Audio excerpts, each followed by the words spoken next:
Y transferimos el dinero de tu cuenta a la nuestra. Pensé que ibas a morir. Esas fueron las palabras exactas que mi yerno me dijo a las 9:17 de la mañana del martes 23 de marzo, mientras yo todavía tenía puesta la bata del hospital. No lloré, no supliqué. Soy contadora forense jubilada. Pasé 38 años auditando fraudes corporativos y documentando malversación de fondos. Y durante los últimos 3 meses antes del coma, había estado haciendo exactamente eso con las finanzas de mi propia hija. Tomé mi bolso de mano, caminé hacia la puerta sin decir una palabra y salí. Lo que ellos no sabían era que 8 días después, cuando intentaran usar esa cuenta, descubrirían algo que destruiría no solo su matrimonio, sino que pondría su libertad en juego, y yo estaría mirando desde lejos, tomando café, esperando la llamada que sabía que vendría. La sala olía a desinfectante de hospital mezclado con el perfume caro de mi hija, un aroma que yo le había regalado en su cumpleaños número 30, cuando todavía creía que me amaba. La luz de la mañana entraba por las ventanas del apartamento que yo había ayudado a pagar con el enganche. Todo se veía limpio, ordenado, perfecto, pero mis manos temblaban, no de miedo, de una rabia fría que había estado conteniendo durante 289 días. Desde el día exacto en que firmé el poder notarial que mi hija me pidió que firmara, el mismo poder que ella creía que le daba acceso total a mi dinero. El sabor metálico de la traición llenaba mi boca.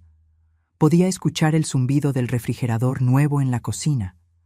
Un refrigerador de acero inoxidable de $4,000 que mi hija había comprado la semana pasada, mientras yo todavía estaba en coma, mientras ella ya gastaba lo que creía que era su herencia anticipada. Mi yerno, Rodrigo, estaba recostado contra la pared, con los brazos cruzados, sonriendo. Una sonrisa que me heló la sangre. Vestía una camisa de marca que costaba más de lo que yo ganaba en una semana cuando empecé a trabajar. Mi hija, Carolina, mi única hija, estaba sentada en el sofá de cuero italiano. El mismo sofá por el cual me había pedido prestados $2,000 hace 6 meses, diciéndome que los necesitaba para el pediatra de mi nieto. ¿Sabes qué fue lo peor de ese momento? No fue lo que dijeron. Fue la temperatura de sus voces, frías, calculadas, como si estuvieran discutiendo qué cenar, no echando a la mujer que les dio todo. Pero antes de contarte qué pasó en ese banco 3 horas después, antes de revelarte cómo una contadora forense jubilada protege sus activos incluso desde una cama de hospital, necesitas entender cómo llegué hasta ese momento. Necesitas conocer quién era yo, quién era ella. ¿Y cuándo exactamente todo comenzó a desmoronarse? Mi nombre es Patricia Mendoza. Tengo 61 años. Y esta es la historia de cómo mi propia hija intentó enterrarme antes de tiempo. Y cómo yo, desde una cama de hospital, en coma, había dejado preparada la trampa perfecta. Déjame llevarte al principio. O más bien, al momento donde todo cambió. Fue el 14 de enero. Exactamente 9 meses antes de despertar del coma.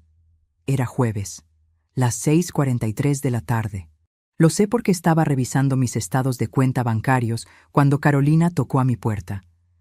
Yo vivía sola desde que su padre murió hace 11 años. Un apartamento pequeño pero cómodo en un barrio tranquilo. Nada lujoso, pero era mío, pagado completamente. Abrí la puerta y encontré a mi hija con los ojos rojos, lágrimas frescas en sus mejillas. Sostenía a mi nieto, Mateo, de 2 años, en sus brazos. El niño dormía. «Mamá, necesito tu ayuda», dijo. Su voz temblaba. Y yo, como la tonta que era, abrí mis brazos y la dejé entrar. Abrí mi corazón, y sin saberlo, abrí la puerta a mi propia destrucción. Pero antes de continuar, revisa si ya estás suscrito al canal y deja tu like. Y dime en los comentarios, ¿desde dónde del mundo me estás escuchando? De verdad quiero saber hasta dónde ha llegado mi historia. Carolina se sentó en mi sofá. El viejo sofá de tela que había comprado en una venta de garaje hace 15 años. Qué contraste con el sofá de cuero italiano que ella tendría después. Pero en ese momento, Ella lloraba como si su mundo se estuviera acabando. Rodrigo me está engañando, dijo. Encontré mensajes en su teléfono, con su secretaria. No sé qué hacer, mamá. Tengo un bebé. No puedo divorciarme. No tengo dinero propio. Renuncié a mi trabajo cuando nació Mateo. La abracé. Acaricié su cabello. Le dije que todo estaría bien, que podía quedarse conmigo el tiempo que necesitara, que yo la protegería. Mentiras. Todo eran mentiras. Lo que yo no sabía entonces era que Rodrigo no la estaba engañando, que esos mensajes eran fabricados, que mi hija había descargado aplicaciones para crear conversaciones falsas, que todo era un teatro elaborado, un primer acto de una obra que terminaría conmigo en coma y ellos vaciando mi cuenta bancaria. Pero eso lo descubriría después, mucho después, cuando ya era demasiado tarde para algunas cosas, pero justo a tiempo para otras. Carolina se mudó a mi apartamento al día siguiente, con Mateo, con 6 maletas y con una historia de víctima perfectamente ensayada. Durante 2 semanas lloró en mi hombro. Me contó detalles de la supuesta infidelidad. Me mostró los mensajes falsos una y otra vez. Y yo, creyendo cada palabra, le ofrecí algo que cambiaría todo. ¿Quieres que te ayude con tus finanzas? Puedo revisar tus cuentas, ver qué opciones legales tienes para proteger tus derechos en caso de divorcio. Sus ojos se iluminaron, solo por un segundo, pero lo vi. Un destello que no pude interpretar entonces. Ahora sé exactamente qué era. Codicia, pura y simple codicia. ¡Ay, mamá! Eso sería maravilloso. Pero ¿sabes qué? Más que eso, necesito aprender de ti. Enséñame cómo manejas tu dinero. Siempre has sido tan inteligente con eso. Y así comenzó. Poco a poco, conversación tras conversación, mi hija extrajo información. ¿Cuánto tenía ahorrado? ¿En qué bancos? ¿Qué inversiones? Los nombres de mis asesores financieros. Todo. Mientras tanto, yo cuidaba a Mateo durante el día. Cocinaba para los 3, limpiaba, pagaba los pañales, la comida, todo. Carolina decía que estaba buscando trabajo, pero ahora sé que estaba ocupada con algo muy diferente. Estaba planificando. 3 semanas después de mudarse, apareció Rodrigo. Tocó a mi puerta un sábado por la mañana, las 8:15 a.m. Traía flores, rosas rojas, caras y una actuación digna de un Oscar. Señora Patricia, por favor, perdóneme. Cometí el error más grande de mi vida. Amo a su hija, amo a mi hijo. Haré lo que sea para recuperar mi familia. Carolina salió de la habitación lentamente, actuando sorprendida, actuando herida, actuando perfectamente. Y yo, la tonta contadora forense que podía detectar fraude en estados financieros de corporaciones multimillonarias, no pude ver el fraude que estaba ocurriendo en mi propia sala. Los ayudé a reconciliarse. Lloré de felicidad cuando se abrazaron. Incluso pagué por una cena de celebración en un restaurante elegante. $340, propina incluida. 4 días después, el 15 de febrero a las 3:30 de la tarde, Carolina vino a mí con una solicitud. Mamá, Rodrigo y yo queremos empezar de nuevo, pero para eso necesitamos mudarnos. Encontramos un apartamento perfecto, más grande, en mejor zona, cerca de buenas escuelas para cuando Mateo crezca. Pero necesitamos un aval, solo por 1 año. ¿Podrías ayudarnos? Por supuesto que dije que sí, y ahí fue donde cometí mi primer error, pero no el último. El apartamento que encontraron costaba $2,200 al mes, en una zona que yo jamás podría haber pagado cuando tenía su edad. Firmé como avalista el 18 de febrero, un martes lluvioso. Recuerdo el sonido de la lluvia contra las ventanas de la oficina del agente inmobiliario. Recuerdo el olor a café barato de la máquina en la esquina. Y recuerdo la mano de mi hija apretando la mía mientras yo firmaba. Gracias, mamá. No sabes lo que esto significa para nosotros, pero había algo más en ese contrato, algo que el agente mencionó casualmente, una cláusula sobre poder notarial en caso de emergencia. Solo una formalidad, dijo, por si la avalista necesitara intervenir en asuntos del apartamento durante una crisis. Firmé eso también. Lo que no sabía era que ese poder notarial no era solo para el apartamento. Era un documento mucho más amplio, redactado cuidadosamente por un abogado que Rodrigo conocía. Un abogado que, descubriría después, había sido despedido de su firma por prácticas no éticas. Un abogado que ahora mismo está bajo investigación. Pero ya llegaré a eso. Carolina y Rodrigo se mudaron a su nuevo apartamento el 1 de marzo. Los ayudé con la mudanza. Cargué cajas durante 6 horas. Mi espalda me dolió durante una semana. Tengo 61 años, pero lo hice con alegría, porque creía que estaba ayudando a mi familia. Les compré cortinas nuevas, $420. Les regalé mi juego de platos de porcelana, el que mi madre me había dado cuando me casé, 32 años guardándolos cuidadosamente, y se los di, porque familia es familia, o eso creía. Durante las siguientes semanas los visitaba 2 veces por semana. Llevaba comida casada, jugaba con Mateo, notaba cosas extrañas, pero las ignoraba, como el segundo televisor nuevo en la sala, una pantalla de 65 pulgadas, como las botellas de vino caro en la cocina, botellas de $150 cada una. Pero cuando preguntaba cómo podían pagar todo eso, Carolina siempre tenía una respuesta preparada. Rodrigo recibió un bono en el trabajo, o mi suegra nos regaló dinero, o lo encontramos en oferta. Mentiras construidas sobre mentiras. El 28 de marzo, un miércoles por la noche, recibí una llamada de Carolina, las 11:47 p.m. Su voz sonaba desesperada. «Mamá, Mateo está enfermo, tiene fiebre alta. Necesitamos llevarlo a urgencias, pero nuestro seguro no cubre todo. ¿Podrías prestarnos $1,000? Te los devolvemos el próximo mes, lo prometo».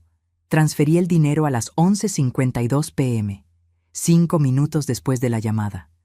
Ni siquiera pregunté detalles. Era mi nieto, mi sangre. 2 días después, vi una publicación en el Facebook de Rodrigo. Una foto en un restaurante elegante. Carolina sonriendo, sosteniendo una copa de champaña. El pie de foto decía, «Celebrando la vida». El restaurante tenía un precio promedio de $120 por persona. «Mateo está bien entonces», le escribí. «Ah, sí, mamá, fue solo un susto. Ya sabes cómo son los niños». Sentí algo extraño en mi estómago, una sensación que había tenido miles de veces en mi carrera cuando los números no cuadraban, cuando algo en un estado financiero olía mal. Pero era mi hija, mi propia hija. Ignoré esa sensación. Error número 2. Porque verás, en mi trabajo como contadora forense, yo había desarrollado un instinto, un sexto sentido para detectar cuando alguien estaba robando, cuando las cifras habían sido manipuladas, cuando una historia sonaba demasiado perfecta, demasiado conveniente. Pero ese instinto, tan afilado en la oficina, se apagaba completamente cuando se trataba de mi familia. Amor ciego, lo llaman. Yo lo llamo mi mayor debilidad. Durante abril, las solicitudes de dinero continuaron. $500 para reparar el auto, $700 para una emergencia dental de Rodrigo, $300 porque el apartamento necesitaba reparaciones y el propietario no respondía. Les di todo, cada peso, cada centavo. Para el 30 de abril había prestado a mi hija un total de $4,800. Ninguno devuelto.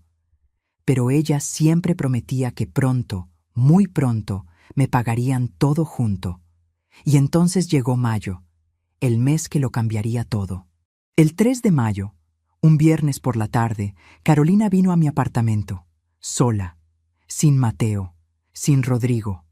Se veía seria, nerviosa. Se sentó en el mismo sofá donde había llorado por la supuesta infidelidad 3 meses antes. «Mamá, necesito hablar contigo sobre algo importante». Mi corazón se aceleró. Pensé que finalmente me diría la verdad, que admitiría que necesitaba más ayuda, o tal vez que me pediría mudarme con ellos. Estaba preparada para cualquier cosa, excepto para lo que realmente vino. Rodrigo y yo hemos estado hablando sobre el futuro, sobre Mateo y sobre ti. ¿Sobre mí? Sí. Mamá, ya tienes 61 años, vives sola. ¿Qué pasaría si algo te sucediera? ¿Qué pasaría con tu dinero, tus cuentas, tus inversiones. Nadie podría acceder a nada. Todo se congelaría. Podrías estar en el hospital necesitando algo y nadie podría ayudarte. Traía documentos. Los sacó de su bolso. Papeles legales con sellos oficiales. Hablé con un abogado, el mismo que nos ayudó con el apartamento.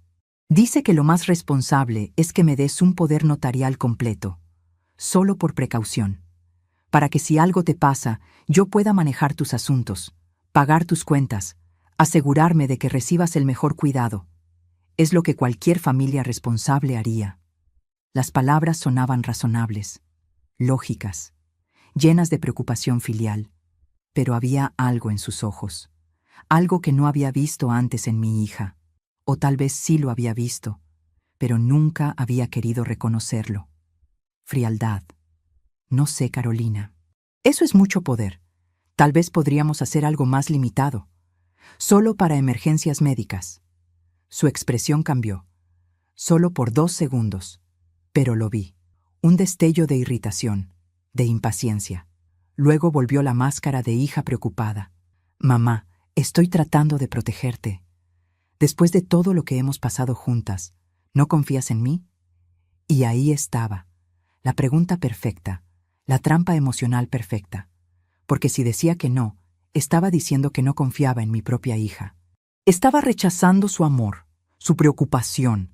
Estaba siendo una madre desagradecida. Manipulación del libro de texto. El tipo de manipulación que yo había visto en cientos de casos corporativos. Empleados que robaban mientras profesaban lealtad. Socios que vaciaban cuentas mientras hablaban de confianza. Y ahora, mi propia hija, usando las mismas técnicas, pero en ese momento no lo vi así. Claro que confío en ti, cariño. Es solo que es un paso grande. Déjame reformular eso. No es que no confiara. Es que mi instinto profesional estaba gritando, pero mi corazón de madre lo estaba silenciando. Carolina suspiró. Se levantó del sofá. Caminó hacia la ventana. Actuaba como si estuviera herida, decepcionada. Está bien, mamá. Olvídalo. Solo pensé que después de todo lo que hice por ti, después de cuidarte cuando papá murió, después de estar contigo en cada momento difícil, tal vez podrías confiar en mí ahora que trato de cuidarte a ti. Pero supongo que me equivoqué. Cuidarme cuando papá murió. Qué interesante frase, porque la verdad era otra. Cuando mi esposo murió hace 11 años, Carolina tenía 20. Estaba en la universidad. Vino al funeral. Se quedó 2 días. Luego volvió a su vida. Yo enfrenté sola la depresión, sola las noches vacías, sola cada aniversario, cada fecha importante. Pero en ese momento, su versión de la historia sonaba tan convincente que casi llegué a creerla yo misma. Está bien, dije finalmente. Lo haré. Carolina se volteó. Una sonrisa inmediata. Demasiado rápida. Demasiado amplia. ¿En serio, mamá? Ay, gracias. No sabes lo aliviada que me siento. Ahora podré dormir tranquila sabiendo que si algo pasa, podré cuidarte. Firmé los documentos el 8 de mayo, un miércoles, las 4:22 de la tarde, en la oficina del mismo abogado, un hombre de unos 40 años con traje barato y sonrisa de vendedor de autos usados. Su oficina olía a ambientador de pino y papeles viejos. Es muy simple, señora Mendoza. Este documento solo le da a su hija la capacidad de actuar en su nombre en caso de que usted no pueda hacerlo. Si está incapacitada, en coma o mentalmente incompetente. Es solo una precaución. ¿Y si yo estoy bien? ¿Si puedo tomar mis propias decisiones? Entonces el poder no se activa. Es solo para emergencias. Usted mantiene control total de todo mientras esté capacitada. Mentira. Mentira técnicamente legal, pero mentira al fin. Porque el documento que firmé, si lo hubiera leído con mis lentes de lectura, si hubiera revisado la letra pequeña como revisaba contratos corporativos, habría visto que el poder era efectivo inmediatamente. No después de incapacitación, inmediatamente. Pero no lo leí. Confié. Firmé. Y con esa firma les di las llaves de mi vida. Lo que ellos no sabían era que una contadora forense nunca confía completamente en nadie, ni siquiera en su propia hija. Y aunque firmé ese poder, también hice algo más, algo que ellos descubrirían demasiado tarde. Pero ya llegaré a eso. Durante las siguientes semanas, todo pareció normal.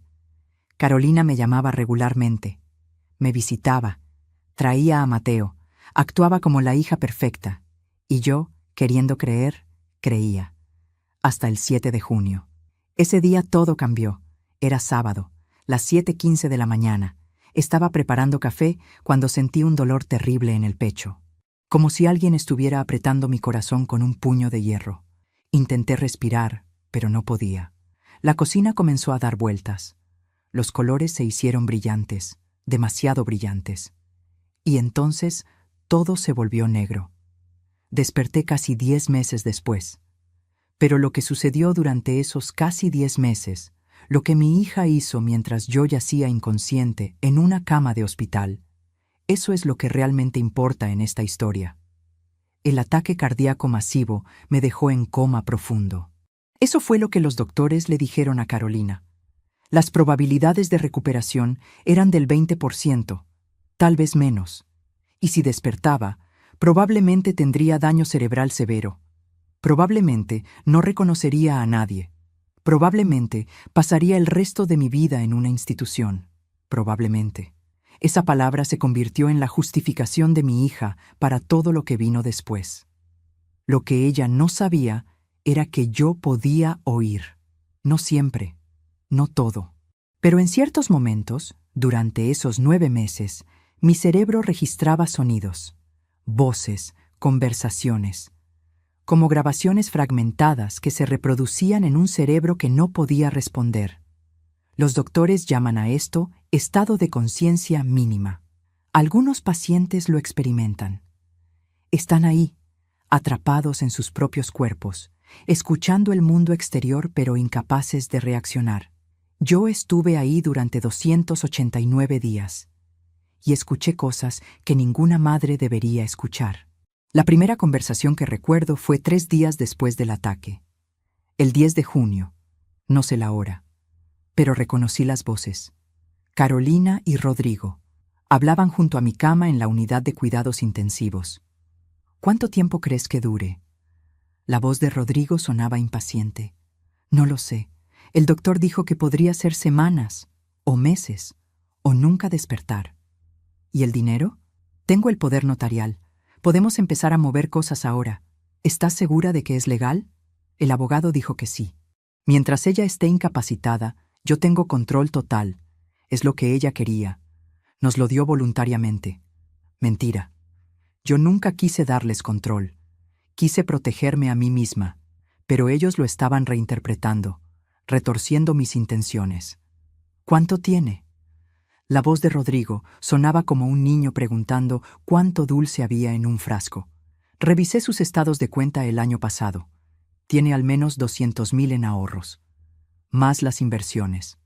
Probablemente 350,000 en total. Tal vez más. Silencio. Podía imaginarlo haciendo cálculos, planeando gastos, soñando con lujos. Entonces la voz de mi hija otra vez, más baja, casi un susurro. Si no despierta, todo eso es nuestro eventualmente. Si no despierta. Esas palabras resonaron en mi cabeza inconsciente. No eran si ella muere, eran si no despierta. Como si mi muerte y mi coma fueran la misma cosa para ellos. Como si yo ya no existiera como persona. Solo como una cuenta bancaria esperando ser vaciada. Quise gritar. Quise abrir los ojos y confrontarlos. Pero mi cuerpo no respondía. Estaba atrapada, una prisionera en mi propia carne. Durante las siguientes semanas, sus visitas se hicieron menos frecuentes. Al principio venían todos los días, luego día por medio, luego una vez por semana. Para la 4ª semana, Carolina venía sola. Rodrigo había dejado de venir completamente. Los doctores notaban. Una enfermera le comentó a Carolina el 28 de junio. Yo lo escuché. Su esposo ya no la acompaña, señora. Está ocupado con el trabajo y cuidando a nuestro hijo. Es difícil para él ver a mi madre así. La enfermera no respondió. pero escuché su silencio. El silencio que decía que no le creía, que había visto esto antes. Familias que desaparecían cuando los pacientes ya no podían darles nada. El 15 de julio, exactamente 40 días después de mi ataque, Carolina vino con papeles. Escuché el sonido de páginas pasando, el clic de una pluma, su voz hablando con alguien por teléfono. Sí, quiero transferir fondos de la cuenta de ahorros, $50,000, a mi cuenta personal. Sí, tengo poder notarial. Se lo puedo enviar por correo electrónico ahora mismo. $50,000. En una sola transferencia. ¿Sabes qué fue lo peor? Que ella lo hizo sentada junto a mi cama. Mientras yo estaba ahí, inconsciente, ella vaciaba mi cuenta bancaria con la misma casualidad con la que alguien ordena café. Durante los siguientes meses, escuché más transferencias, más llamadas, más conversaciones con Rodrigo sobre qué comprar, dónde vacacionar, cómo gastar. Para agosto habían sacado $120,000. Para septiembre, 180,000. Pero aquí está lo que ellos no sabían. Lo que nadie sabía excepto yo y una persona más. 3 años antes, cuando todavía trabajaba como contadora forense, había auditado un caso de fraude familiar. Una hija que había robado $400,000 de su padre anciano usando un poder notarial. El caso me afectó profundamente. Me hizo pensar, me hizo planear. Así que hice algo que nunca le dije a nadie, ni siquiera a Carolina. Abrí una segunda cuenta, en un banco diferente, y poco a poco, durante 3 años, transferí la mayor parte de mis ahorros a esa cuenta.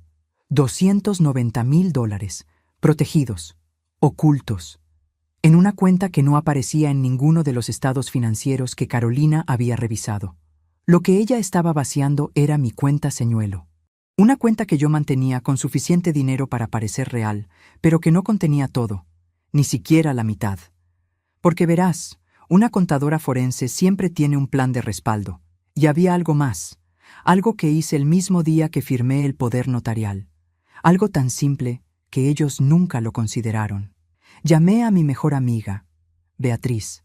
Nos conocíamos desde hace 35 años, trabajamos juntas, nos jubilamos el mismo año, y confiaba en ella más que en nadie en el mundo. Le expliqué todo, mis preocupaciones, mis dudas, y le pedí un favor. Si algo me pasa, quiero que monitorees mis cuentas. Te voy a dar acceso de solo lectura. No podrás mover dinero, pero podrás ver todo movimiento. Y si ves algo sospechoso, actúas. Beatriz me miró con esos ojos sabios que habían visto demasiadas familias destruidas por dinero. ¿No confías en Carolina? Quiero confiar, pero he visto demasiado en mi carrera para no tener precauciones. Así que Beatriz recibía alertas de cada transacción, de cada transferencia. Y durante los 9 meses que estuve en coma, ella documentó todo, cada peso que Carolina sacó, cada mentira que dijo al banco, cada falsificación de mi firma en documentos. Y esperó, como yo le había pedido. Esperó hasta que despertara, o hasta que fuera absolutamente necesario intervenir. Ese momento llegó el 15 de enero, 9 meses después de mi ataque cardíaco. Faltaban 67 días para que yo despertara. Carolina había gastado casi todo el dinero de la cuenta señuelo, $210,000 en casi 10 meses, y ahora estaba buscando más. Había llamado a mis asesores de inversión. Había intentado vender mis acciones, pero ahí se topó con un problema. Las inversiones requerían autorización de 2 firmas, la mía y la del asesor. Y el asesor, un hombre llamado Roberto Méndez, que había trabajado conmigo durante 15 años, se negó. Escuché la conversación. Carolina había puesto el teléfono en altavoz junto a mi cama. No sé si pensó que yo no podía oír, o si simplemente no le importaba. Señora Carolina, entiendo que tiene el poder notarial, pero vender las inversiones de su madre mientras está en coma no me parece apropiado. Esas inversiones son su red de seguridad, para cuando despierte, si despierta. Ella no va a despertar. Los doctores dijeron que es casi imposible, y necesito ese dinero para sus cuidados médicos, para mantenerla en el hospital. Más mentiras. El seguro cubría todo. Beatriz había verificado eso. El señor Méndez suspiró. Lo lamento, no puedo autorizar esto. Si su madre despierta y descubre que vendimos sus inversiones, me demandará. Y tendría razón en hacerlo. Carolina colgó. Furiosa, escuché el golpe del teléfono contra la mesa. Y entonces dijo algo que heló mi sangre inconsciente. Necesita morirse de una vez. 5 palabras, dichas con tanta frialdad como alguien comentando el clima.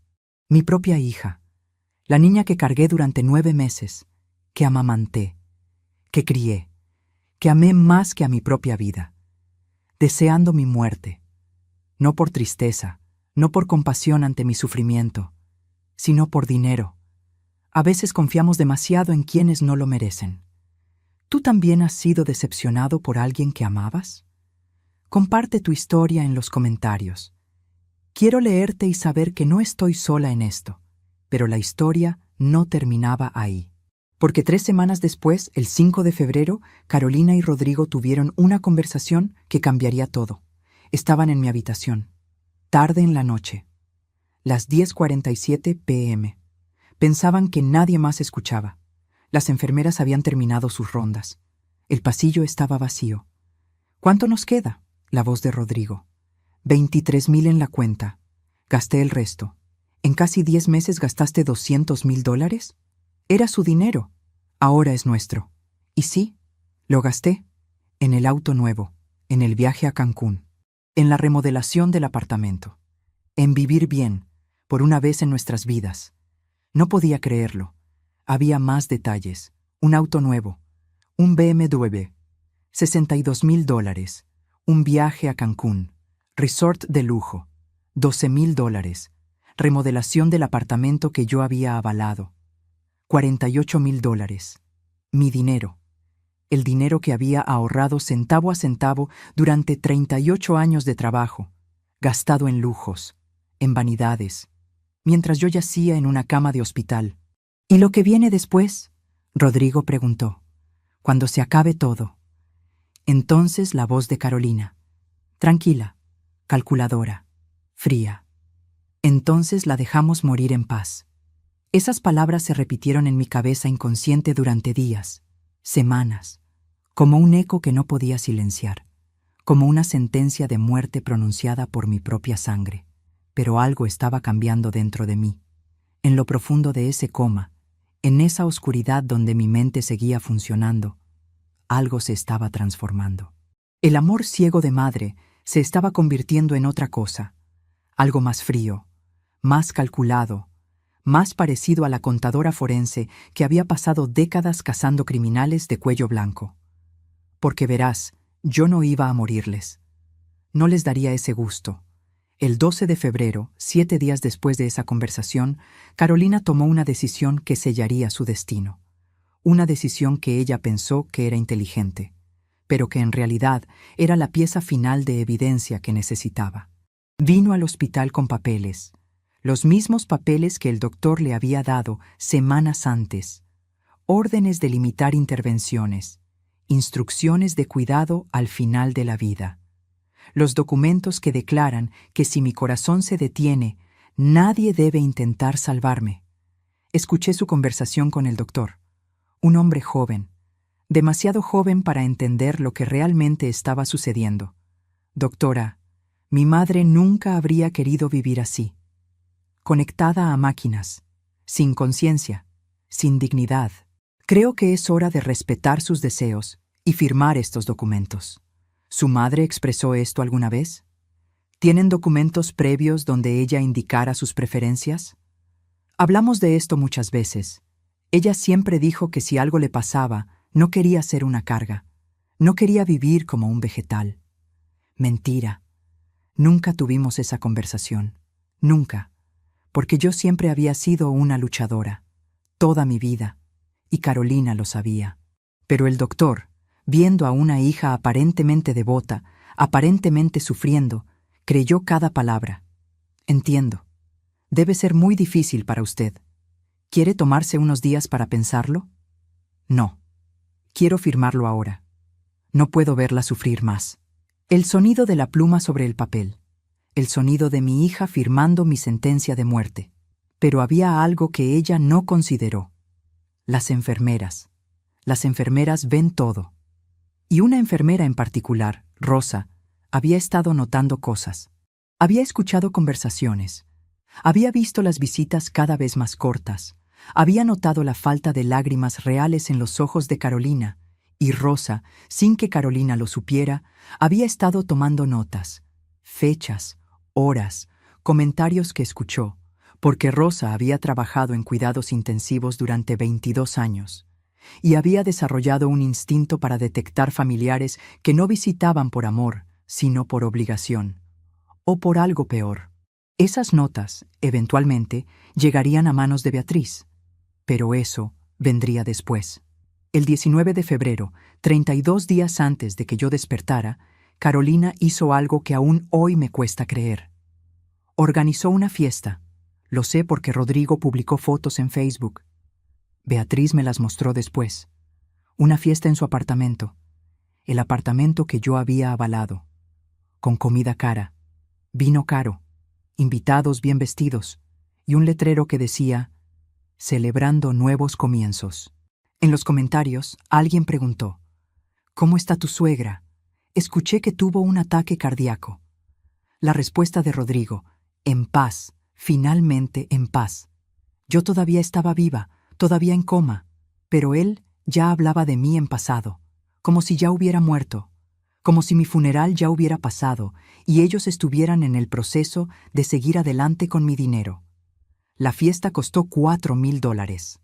Lo sé porque Beatriz rastreó los cargos en la tarjeta de crédito vinculada a mi cuenta.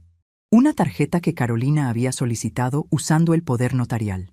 Una tarjeta que ella usaba como si fuera suya. Catering de lujo. Botellas de whisky de $300, un DJ, globos, decoración. Todo cargado a mi cuenta mientras yo luchaba por mi vida a 15 kilómetros de distancia. ¿Sabes cuándo toqué fondo emocionalmente en ese coma? No fue cuando escuché que querían que muriera. No fue cuando supieron del dinero. Fue cuando escuché esa palabra. Celebrando. Estaban celebrando. Celebrando mi incapacidad. Celebrando mi ausencia. Celebrando lo que pensaban que sería mi muerte inminente. Y algo se rompió en mí. O tal vez algo se endureció, como metal fundido que se enfría y se vuelve inquebrantable. El 28 de febrero, 23 días antes de mi despertar, ocurrió algo inesperado. Mi hermana apareció. No había visto a Elena en 2 años. Vivía en otro estado. Habíamos tenido una pelea tonta sobre una herencia de nuestra madre. Cosas de familia. Orgullo. Palabras dichas en calor del momento que ninguna de las dos había retractado. Pero cuando Elena se enteró de mi condición, tomó un avión y llegó al hospital exigiendo ver a su hermana. Escuché su voz en el pasillo, fuerte, demandante, muy diferente de la voz sumisa de Carolina. Soy su hermana, quiero verla, ahora. La enfermera la dejó pasar, y Elena entró a mi habitación como un huracán. Escuché sus pasos, sentí su mano tomar la mía. Y por primera vez en casi 10 meses, sentí algo más que frialdad de mi propia familia. Calidez, amor real, sin condiciones. Ay, Patricia, mi hermana, perdóname por todo, perdóname por no estar aquí antes. Estoy aquí ahora, y no voy a ninguna parte. Entonces Elena hizo algo crucial, algo que Carolina nunca esperó. Pidió ver mis registros médicos, pidió hablar con los doctores, pidió revisar mis finanzas. Y ahí comenzó a desmoronarse el plan perfecto de Carolina, porque Elena era abogada especializada en derecho de familia, y tenía un olfato para detectar abuso de ancianos, incluso mejor que el mío para detectar fraude corporativo. La confrontación ocurrió el 3 de marzo, las 2:15 de la tarde. Yo estaba ahí, inconsciente, pero de alguna manera más presente que nunca. Elena había solicitado una reunión con Carolina, en mi habitación, con un trabajador social del hospital presente. Carolina llegó tarde, las 2:47, 32 minutos tarde. Vestía ropa nueva, un vestido de diseñador, zapatos caros, Llevaba un bolso que yo reconocí de una revista. Valor, $2,800. Elena la miró de arriba abajo, y en su voz escuché algo que me hizo querer sonreír, aunque mi cara no podía moverse. Lindo vestido, Carolina. ¿Nuevo? Sí. ¿Por qué? Solo curiosidad. Debe ser difícil pagar ropa de diseñador cuando tu madre está en cuidados intensivos. Los gastos médicos deben ser enormes. El seguro cubre todo. La voz de Carolina sonaba defensiva. Ya veo. Entonces ese BMW nuevo en el estacionamiento. ¿También lo cubrió el seguro? Silencio. Un silencio largo. Incómodo. No sé de qué hablas. La voz de Carolina ahora sonaba tensa. Hablo de un BMW Serie 7, $62,000, registrado a tu nombre hace 4 meses, comprado con una transferencia de la cuenta de mi hermana. Elena había hecho su tarea. En 3 días había descubierto lo que debía haber visto venir hace meses. Tengo poder notarial. Puedo usar sus fondos para sus cuidados. ¿Sus cuidados incluyen un auto de lujo, un viaje a Cancún, una fiesta de $4,000? Cada palabra era como un martillo, golpeando, exponiendo. Carolina se levantó. Su silla raspó contra el piso. No tengo que justificarme contigo. Tú ni siquiera estabas aquí. Apareciste después de 2 años como si te importara. Tienes razón. No estuve aquí. Y eso me va a perseguir el resto de mi vida. Pero estoy aquí ahora y voy a asegurarme de que mi hermana esté protegida. ¿Me estás amenazando? No. Te estoy informando.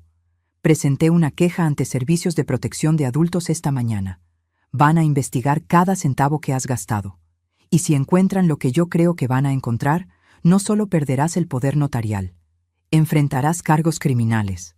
El trabajador social, que había estado callado hasta ese momento, intervino. Señora Carolina, debo informarle que estas son acusaciones serias. Vamos a necesitar documentación completa de todos los gastos que haya realizado usando los fondos de su madre. Carolina miró al trabajador social, luego a Elena, y por primera vez vi el pánico real en su voz. Esto es ridículo. Todo lo que hice fue legal. Tengo el poder notarial. Mi madre me lo dio, un poder que obtuviste bajo pretextos cuestionables. La voz de Elena era fría como hielo. Y vamos a probar eso. Carolina salió de la habitación, furiosa, asustada. Y por primera vez desde el coma, sentí algo parecido a esperanza. Pero la esperanza era prematura, porque lo que no sabíamos era que Carolina tenía un plan más, un último movimiento desesperado. Y ese movimiento casi me cuesta la vida. El 15 de marzo, 8 días antes de mi despertar, recibí una infección. Neumonía, común en pacientes de coma, peligrosa, pero tratable con antibióticos. El doctor ordenó el tratamiento, pero había un problema. Los antibióticos requerían aprobación. Y con la orden de limitar intervenciones y no escalar tratamiento firmada, Carolina tenía la opción de rechazar tratamientos agresivos. Elena no estaba en el hospital ese día. Había vuelto a su hotel. Y Carolina aprovechó. El doctor la llamó. Las 6:33 de la tarde. Yo escuché la conversación en altavoz. Su madre desarrolló neumonía. Necesitamos empezar antibióticos inmediatamente. ¿Qué pasa si no lo hacemos? La infección empeorará. En su estado debilitado, probablemente no sobrevivirá más de 48 horas. Silencio. Un silencio que duró 10 segundos. 10 segundos donde mi hija decidió si yo vivía o moría. ¿Y si sobrevive la infección? Entonces sus probabilidades de recuperación aumentan. Hemos visto cambios positivos en su actividad cerebral últimamente. Hay una pequeña posibilidad de que pueda despertar. Otra pausa, más larga. No autoricen el tratamiento. 4 palabras, dichas con una calma que heló mi sangre. ¿Está segura, señora? Sin tratamiento, su madre... Estoy segura. Ella no habría querido prolongar esto. Déjenla ir en paz. El doctor intentó una vez más. ¿Quiere consultarlo con otros miembros de la familia? ¿Su tía, tal vez? No. Soy yo quien tiene el poder legal. Y mi decisión es final. Colgó. Y yo, atrapada en mi cuerpo paralizado, sabiendo que mi propia hija acababa de firmar mi sentencia de muerte real, no pude hacer nada excepto esperar. Esperar a morir. O esperar un milagro. El milagro vino en forma de Rosa, la enfermera que había estado tomando notas. Rosa escuchó la conversación del doctor, y Rosa, violando probablemente una docena de protocolos, llamó a Elena. Las 7:02 p.m. Elena recibió la llamada, y a las 7:34 irrumpió en el hospital con una orden judicial.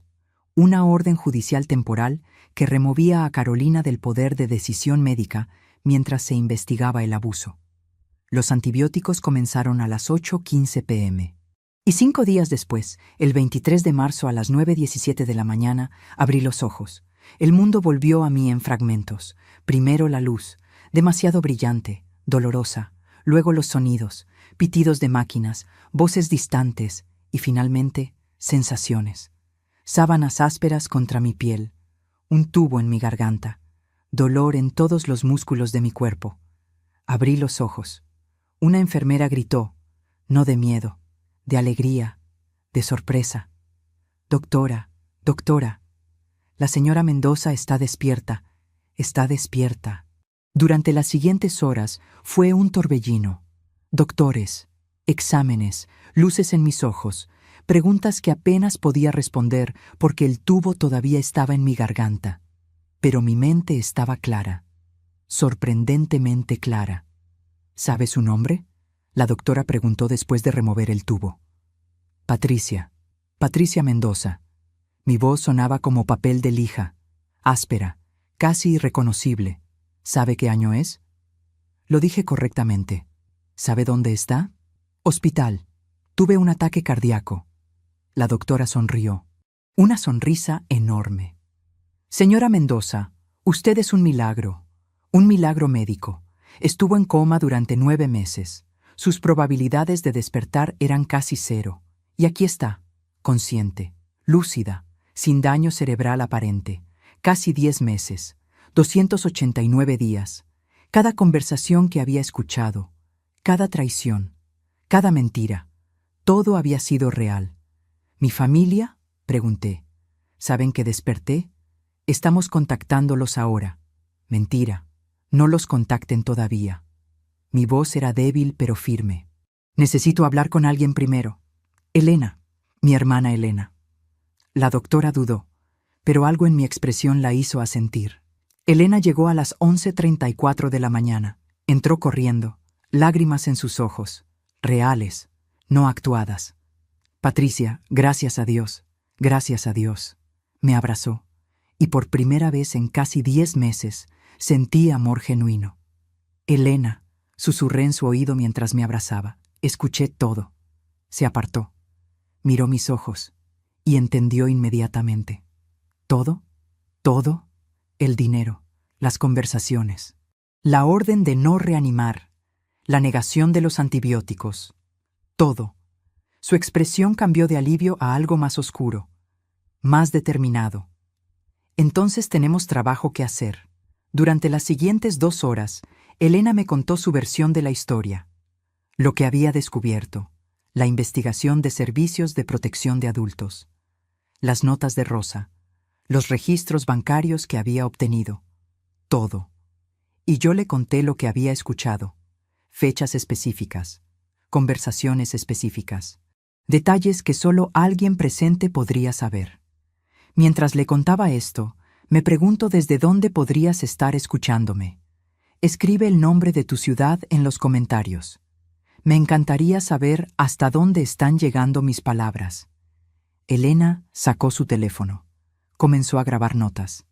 Esto es evidencia. Testimonio directo. Combinado con los registros bancarios y las notas de Rosa, tenemos un caso sólido. Muy sólido. ¿Qué tan sólido? Fraude. Abuso de adultos mayores. Intento de homicidio negligente al negar tratamiento médico. Carolina podría enfrentar entre 5 y 15 años de prisión. Rodrigo también como cómplice. Sentí algo extraño en mi pecho. No alegría, no tristeza, algo intermedio. Justicia. Fría y calculada justicia. Pero hay algo más que necesitas saber, dije. Algo que ni Carolina ni tú saben. ¿Qué? La cuenta que ella vació no era mi única cuenta. Era una cuenta señuelo. Elena me miró, procesando. Y entonces una sonrisa lenta apareció en su cara. Patricia Mendoza, contadora forense hasta en coma. Tengo $290,000 en otra cuenta. En otro banco, protegidos. Carolina robó dinero que yo dejé específicamente para probar sus intenciones. ¿Lo planeaste? No exactamente. Pero me preparé, por si acaso. Resulta que el por si acaso se hizo realidad. Elena se rió, una risa que mezcló admiración con incredulidad. Entonces ella se destruyó a sí misma robando dinero que era una trampa, básicamente. ¿Y la otra cuenta? ¿Tiene poder notarial sobre ella? No, solo yo tengo acceso. Y una persona más, Beatriz. Mi mejor amiga. Necesito conocer a Beatriz. Lo harás, pero primero necesito que hagas algo por mí. ¿Qué? No le digas a Carolina que desperté. Todavía no. Elena frunció el ceño. ¿Por qué? Porque quiero ver qué hace, ahora que la investigación está en marcha, ahora que se está quedando sin dinero. Quiero ver hasta dónde llega su desesperación. Quiero toda la evidencia posible antes de confrontarla. Patricia, eso es arriesgado.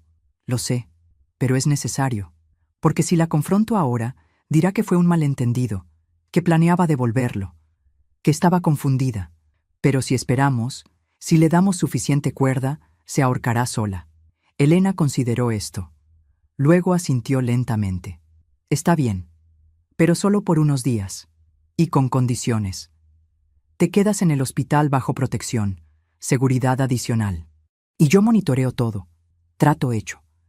Beatriz llegó esa tarde, las 4:22 p.m. Entró a mi habitación con lágrimas en los ojos y una carpeta bajo el brazo. Pensé que te había perdido, dijo, abrazándome con cuidado de no lastimar los cables y tubos todavía conectados a mí. Casi me pierdes. Pero estás aquí, y tengo todo, absolutamente todo. Abrió la carpeta. Dentro había 9 meses de registros. Cada transacción, cada transferencia, cada cargo, organizado cronológicamente, con notas, con capturas de pantalla de las publicaciones de redes sociales de Carolina y Rodrigo, la fiesta, el BMW, el viaje a Cancún, las compras de lujo, todo documentado, todo con fecha y hora, todo con evidencia fotográfica. Eres increíble, susurré.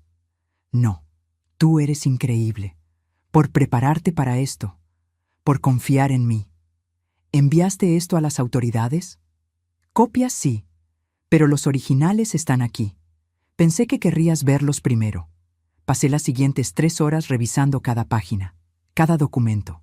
Y con cada página, la rabia fría se hacía más sólida, más determinada. $210,000, gastados en casi 10 meses, mientras yo luchaba por mi vida. Esa noche, Elena recibió una llamada. Era el investigador de servicios de protección de adultos, un hombre llamado Javier Ramírez. Señora Morales, necesito informarle que hemos completado la investigación preliminar. Los hallazgos son graves, muy graves. Estamos recomendando cargos criminales. ¿Cuándo? La Fiscalía revisará el caso la próxima semana. Probablemente emitirán una orden de arresto dentro de 10 días. 10 días. Solo faltaban 10 días para que el mundo de Carolina se derrumbara completamente. Pero yo quería algo más antes de ese momento. Quería confrontarla. Quería mirarla a los ojos. Quería que supiera que escuché todo, que supe todo, y que sobreviví específicamente para asegurarme de que enfrentara las consecuencias. El 25 de marzo, 2 días después de despertar, los doctores me dieron permiso para salir de cuidados intensivos. Me movieron a una habitación regular, más privada, más tranquila, y ahí Elena y yo planeamos cuidadosamente lo que vendría después. Llama a Carolina, le dije. Dile que necesitas hablar con ella. En mi habitación. Mañana a las 9 de la mañana. Dile que hay documentos que necesita firmar sobre mis cuidados. ¿Y luego? Luego espero a que llegue. Con Rodrigo, si es posible. Y les doy la sorpresa de sus vidas. Elena sonrió, esa sonrisa de abogada que había visto 1000 veces en tribunales. La sonrisa que significaba que alguien estaba a punto de recibir justicia. Va a ser memorable. Esa noche no dormí, no por el dolor, no por el miedo, sino por la anticipación. 289 días esperando este momento. 289 días planeando mentalmente qué decir, cómo decirlo, porque verás, había aprendido algo durante mi carrera. Cuando confrontas a un criminal, hay un momento específico donde se quiebran, donde la fachada cae, donde la verdad sale. Y yo iba a asegurarme de que ese momento sucediera y que quedara documentado. A las 8:47 de la mañana del 26 de marzo, Elena llegó con un regalo, una pequeña cámara, del tamaño de un bolígrafo. Completamente legal grabar en tu propia habitación de hospital, dijo, especialmente cuando sospechas que alguien podría amenazarte o intentar manipularte. Colocamos la cámara en el estante, ángulo perfecto para capturar toda la habitación. A las 8:55 me senté en la cama. Elena se posicionó junto a la ventana y esperamos. A las 9:03 escuché voces en el pasillo. Reconocí inmediatamente la voz de Carolina. Sonaba irritada. No entiendo por qué no puede firmar los documentos sin mí. Estoy ocupada. Ella insistió en que estuviera aquí. La voz de Elena, calmada. La puerta se abrió. Carolina entró. Vestía ropa cara, nueva, probablemente comprada con mi dinero. Su cabello estaba perfectamente peinado. Maquillaje impecable. Llevaba el bolso de $2,800. Detrás de ella venía Rodrigo. Traje nuevo, reloj caro, zapatos italianos. Ambos esperaban ver una cama vacía, o tal vez una cama con una mujer en coma, lista para que firmaran documentos de desconexión de máquinas. En cambio, me vieron sentada, despierta. Mirándolos directamente, el color drenó de la cara de Carolina, literalmente. De rosado a blanco pálido en 2 segundos. Rodrigo se detuvo en la puerta, como si hubiera visto un fantasma, y yo, manteniendo mi voz completamente calmada, completamente controlada, dije las palabras que había estado planeando durante casi 10 meses. Hola, Carolina. Hola, Rodrigo. Siéntense. Tenemos mucho de qué hablar. El silencio que siguió fue absoluto. Podía escuchar el zumbido del aire acondicionado, el pitido distante de una máquina en otra habitación. Mi propio corazón latiendo calmadamente en mi pecho, demasiado calmadamente para lo que estaba a punto de hacer. Carolina recuperó el habla primero. Por supuesto que lo hizo.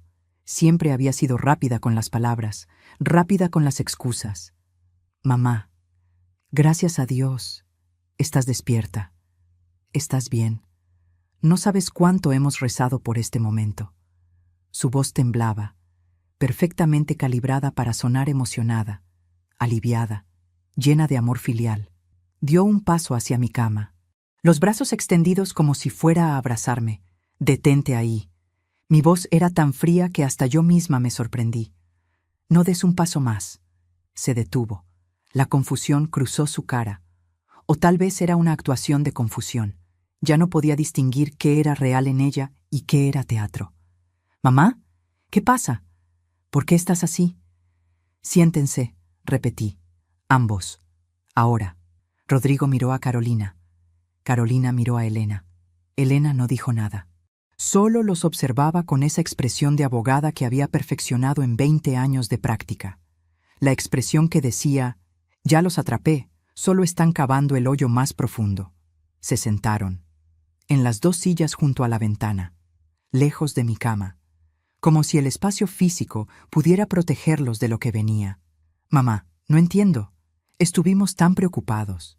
El doctor dijo que las probabilidades de que despertaras eran casi 0. Esto es un milagro». Carolina todavía intentaba controlar la narrativa. Un milagro.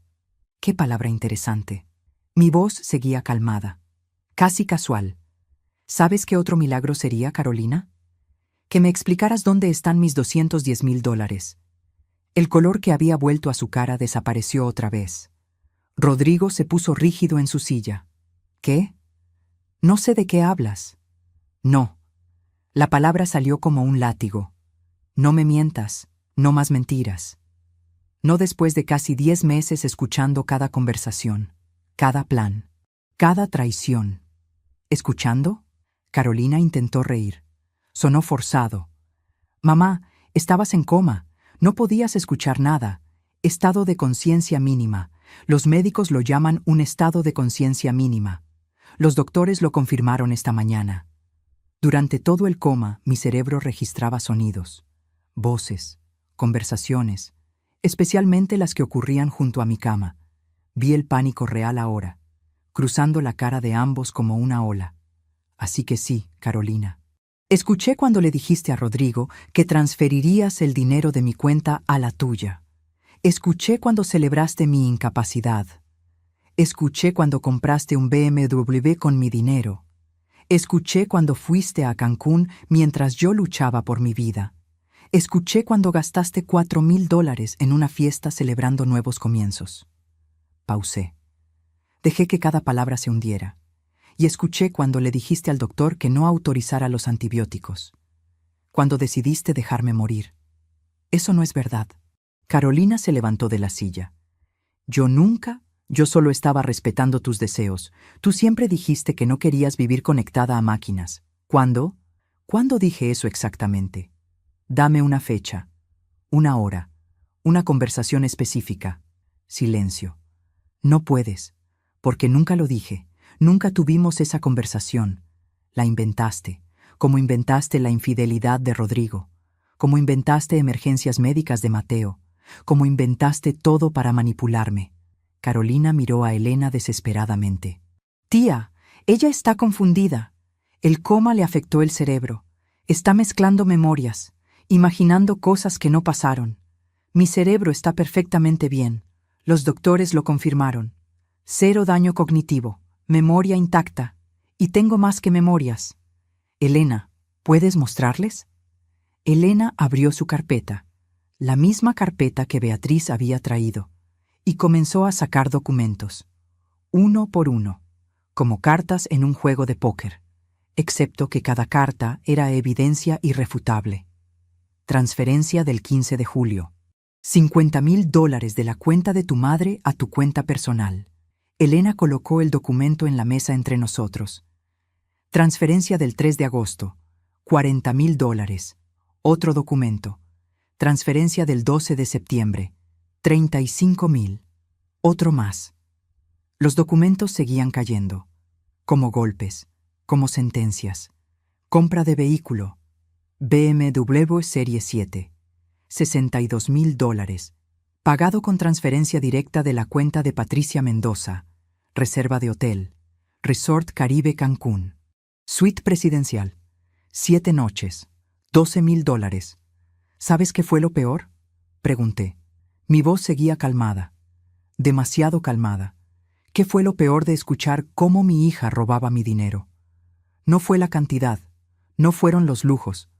Fue escucharte decir que esperabas que muriera, que necesitaba morirme de una vez.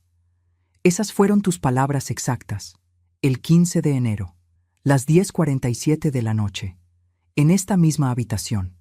Yo nunca dije eso. La voz de Carolina ahora sonaba aguda, desesperada. Rodrigo lo dijo. Tú lo confirmaste. Y luego rieron. Ambos rieron. Rodrigo habló por primera vez. Su voz era diferente, más dura, sin pretensión de amabilidad. Esto es una trampa. Nos están tendiendo una trampa. ¿Una trampa? Elena sonrió. Esa sonrisa fría de abogada. La única trampa aquí fue la cuenta bancaria que Patricia dejó específicamente para ver qué harían ustedes. Y cayeron perfectamente. ¿Qué? Carolina susurró.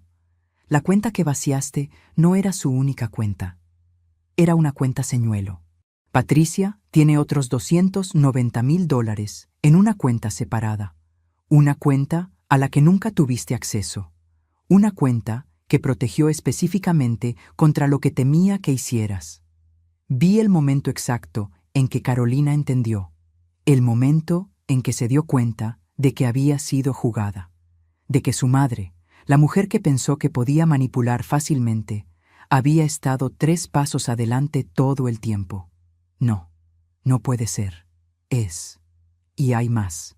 Beatriz, mi mejor amiga, ha estado monitoreando cada transacción durante 9 meses, documentando cada gasto, cada compra, cada lujo que pagaste con dinero robado. Todo está aquí, todo está documentado y todo ha sido entregado a la fiscalía. ¿La fiscalía? La voz de Rodrigo subió una octava. Servicios de Protección de Adultos ha estado investigando durante 3 semanas. Sus conclusiones fueron entregadas ayer. La fiscalía revisará el caso mañana. En 3 días, probablemente menos, emitirán órdenes de arresto por fraude, abuso de adultos mayores e intento de homicidio negligente. Solo faltaban 3 días. 3 días para que la justicia que había estado esperando durante casi 10 meses finalmente llegara. Carolina comenzó a llorar. Lágrimas reales esta vez, no actuadas. Lágrimas de pánico. Mamá, por favor perdóname. Estaba desesperada. Rodrigo y yo teníamos deudas. No sabíamos qué hacer. Iba a devolvértelo. Todo. Lo juro. ¿Con qué? Ya no queda nada. Gastaste $210,000 en casi 10 meses. En lujos, en vanidades. Mientras yo estaba muriendo, no estabas muriendo. Los doctores dijeron que probablemente no despertarías. Pensé que ese dinero estaba desperdiciado, que podíamos usarlo, que tú habrías querido que estuviéramos bien. Ahí estaba, la justificación, la racionalización, el intento de hacer que su robo sonara como un acto de amor. Yo le di todo a esta familia. Mi voz finalmente comenzó a quebrarse, no de debilidad, de rabia contenida durante demasiado tiempo. Le di a Carolina 28 años de crianza. Le di cada peso que necesitó en la universidad. Le di el enganche de su primer apartamento. Le di miles en préstamos que nunca me devolvió. Le di mi confianza cuando me pidió el poder notarial. Le di mi vida entera. Y ella me dio traición. Las palabras salieron como golpes, rítmicas, implacables, cada frase una acusación. Le di mi amor. Ella me dio codicia. Le di mi protección. Ella me dio abandono. Le di mi confianza. Ella me dio robo. Le di todo. Y ella esperó a que muriera para tomar lo último que me quedaba. Carolina sollozaba ahora, la cabeza entre las manos. Rodrigo la miraba. Y en sus ojos vi algo que me sorprendió. No arrepentimiento, resentimiento. Resentimiento hacia Carolina por haber sido atrapada. Mamá, lo siento tanto. Haré lo que sea. Devolveré el dinero. Venderé el auto. Cancelaré todo. Solo por favor, no presentes cargos, por favor. Piensa en Mateo, tu nieto. ¿Qué pasará con él si vamos a prisión? Y ahí estaba. El último intento de manipulación. Usar a mi nieto. Un niño de 2 años que no tenía culpa de nada. Usarlo como escudo. Mateo estará bien. De hecho, estará mejor, porque Elena ya solicitó custodia temporal, y yo, cuando esté completamente recuperada, seré su tutora legal. ¿Qué? Carolina levantó la cabeza bruscamente. ¿Crees que voy a dejar a mi nieto con 2 criminales convictos, con gente que intentó matar a su propia madre por dinero? No, Carolina. Perdiste el derecho de ser madre el día que decidiste que yo valía más muerta que viva. Todavía me pregunto si hice lo correcto. ¿Y tú? ¿Qué habrías hecho en mi lugar? Dime en los comentarios. De verdad quiero saber qué piensas. Rodrigo se levantó. Su expresión era oscura. Esto es venganza. Pura venganza. Eres una vieja amargada que no puede aceptar que su hija tiene su propia vida. Elena se movió. Rápida. Se posicionó entre Rodrigo y mi cama. Siéntate. Ahora. O llamo a seguridad y añado intimidación a la lista de cargos. Rodrigo me miró. Odio puro en sus ojos. Y en ese momento entendí algo. Carolina había sido manipulada, influenciada. Tal vez al principio tuvo dudas, pero Rodrigo había sido el arquitecto, el planificador, el que la empujó a cada decisión peor. ¿Fue tu idea, verdad, Rodrigo? Miré directamente a sus ojos. El poder notarial, la cuenta bancaria, todo. Carolina es débil, manipulable. Pero tú eres el verdadero criminal aquí. No me miró, no respondió, pero su silencio lo dijo todo. Tienen dos opciones, dijo Elena. Opción 1. Esperan a que la fiscalía emita las órdenes de arresto. Van a juicio. Con toda esta evidencia, serán declarados culpables. Rodrigo enfrentará 10 a 15 años. Carolina, por ser la hija y tener el poder notarial, probablemente 8 a 12. Y la opción 2, Carolina susurró. Opción 2. Rodrigo se declara culpable de todos los cargos, acepta responsabilidad completa, testifica que manipuló a Carolina y probablemente obtenga una sentencia reducida de 5 a 7 años. Carolina, como testigo cooperante, probablemente obtenga libertad condicional y trabajo comunitario. ¿Qué? Rodrigo gritó. De ninguna manera. Esto fue idea de ella tanto como mía. Carolina lo miró, horror en su cara, finalmente viendo a su esposo por lo que realmente era. Un cobarde, un manipulador, alguien dispuesto a sacrificarla para salvarse a sí mismo. Rodrigo, no voy a cargar con todo esto. Si voy a prisión, tú vienes conmigo. Y ahí estaba, el matrimonio perfecto destruyéndose frente a mis ojos. No por amor, no por honor, sino por cobardía. Tienen hasta mañana a las 5:00 p.m. para decidir, dijo Elena. Después de eso, la oferta desaparece. Y enfrentarán la justicia completa. Elena abrió la puerta, una señal clara de que la conversación había terminado. Rodrigo salió primero, furioso, sin mirar atrás. Carolina se quedó un momento más. Me miró. Y en sus ojos vi algo que tal vez, solo tal vez, era arrepentimiento real. Lo siento, mamá. De verdad lo siento. Yo también, dije suavemente. Siento que la hija que crié ya no existe. Siento que el dinero la mató antes de que pudiera matarme a mí. Salió. Y cuando la puerta se cerró, el silencio llenó la habitación. Elena apagó la cámara oculta. Lo tenemos todo. Cada palabra, cada admisión. Me recosté en la cama, exhausta. No físicamente, emocionalmente. Porque confrontar a tu propia hija con su traición no se siente como victoria. Se siente como funeral. ¿Crees que acepten la oferta?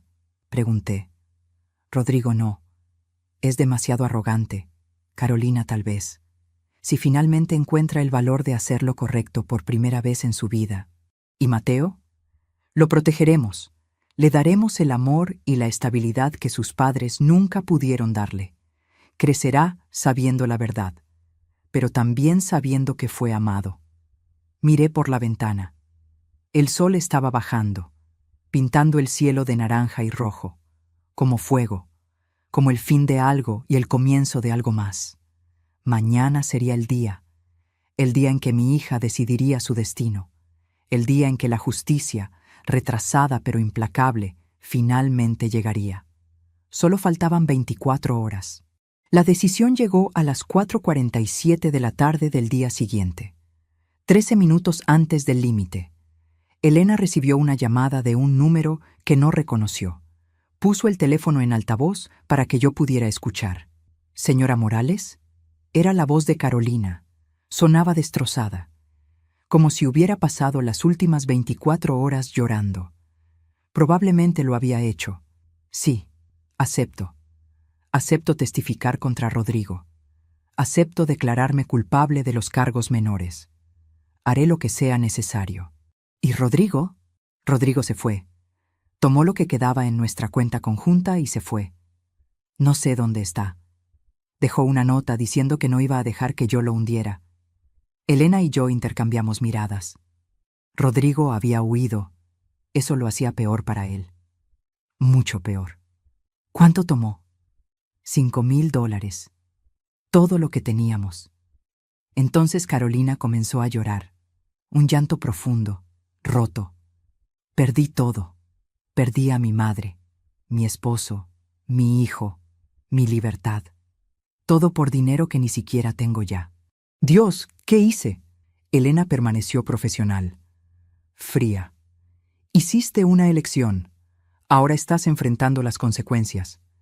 El fiscal te contactará mañana para formalizar el acuerdo. Espera su llamada. Colgó. Rodrigo huyó, dije. Eso significa que sabe que no puede ganar, o piensa que puede esconderse, pero no puede. Elena marcó otro número. Necesito reportar un sospechoso en fuga. Rodrigo Martínez, acusado de fraude y abuso de adultos mayores. Tomó $5,000 y abandonó la jurisdicción. La orden de arresto se emitió a las 7:23 de esa noche, y la red comenzó a cerrarse. Pero yo todavía no había recibido lo que realmente quería. Confrontación completa, no por teléfono, no a través de abogados, cara a cara, en el lugar donde todo había comenzado. El banco. Quiero ir al banco, le dije a Elena 3 días después. El 30 de marzo, un jueves. El día que los doctores me dieron permiso para salir del hospital bajo supervisión. ¿Para qué? Para cerrar la cuenta que Carolina violó. Para abrir nuevas cuentas. Y para que los empleados del banco que procesaron las transferencias fraudulentas vean que la mujer que pensaron que nunca despertaría está viva, está consciente y los recuerda. Elena sonrió. Esa sonrisa que decía que entendía perfectamente la justicia poética de ese momento. Programo una cita para mañana. El viernes 31 de marzo a las 10:15 de la mañana entré al banco por primera vez en 9 meses. Elena me empujaba en una silla de ruedas. Todavía estaba débil. Mis piernas apenas podían sostenerme por más de unos minutos, pero mi mente estaba más clara que nunca. El banco olía a dinero, a papel, a ese aroma particular de aire acondicionado frío y madera pulida. Las luces fluorescentes zumbaban suavemente sobre nuestras cabezas. Podía escuchar el murmullo de conversaciones, el clic de teclados, el sonido de una impresora, y entonces lo vi. El empleado que había procesado las transferencias, un hombre joven, tal vez 30 años, camisa blanca, corbata azul, nombre en su placa, Daniel Ortega. Cuando me vio, su cara palideció, como si hubiera visto un fantasma, porque en cierto sentido lo había visto. Señora Mendoza. Su voz temblaba ligeramente. No sabíamos. Nos dijeron que había muerto. Completé la frase por él. Mi voz era suave pero firme. O tal vez que nunca despertaría. Que era seguro vaciar mi cuenta porque yo nunca lo sabría. No, yo no. Él tartamudeaba. Tranquilo, Daniel. Estoy aquí para resolver esto, no para culparte. Hiciste lo que te pidieron. Verificaste el poder notarial. Seguiste el protocolo. El problema no eres tú. El problema fue confiar en la persona equivocada. Lo llevamos a una oficina privada, un espacio pequeño con paredes de cristal y una mesa de conferencias. Elena colocó la carpeta sobre la mesa, la misma carpeta llena de evidencia. Necesito copias de todas las transacciones de mi cuenta durante los últimos 9 meses, todas, con fechas, horarios y cantidades exactas. Daniel asintió, nervioso. Sus dedos volaban sobre el teclado, y mientras esperábamos, escuché voces conocidas en el pasillo. No entiendo por qué mi tarjeta fue rechazada. Intenté de nuevo. Era Carolina. Mi corazón se aceleró, no de miedo, de anticipación, porque este era el momento exacto que había estado esperando desde que desperté. El momento que había prometido en mi mente durante casi 10 meses de oscuridad. Elena me miró. ¿Quieres que llame a seguridad?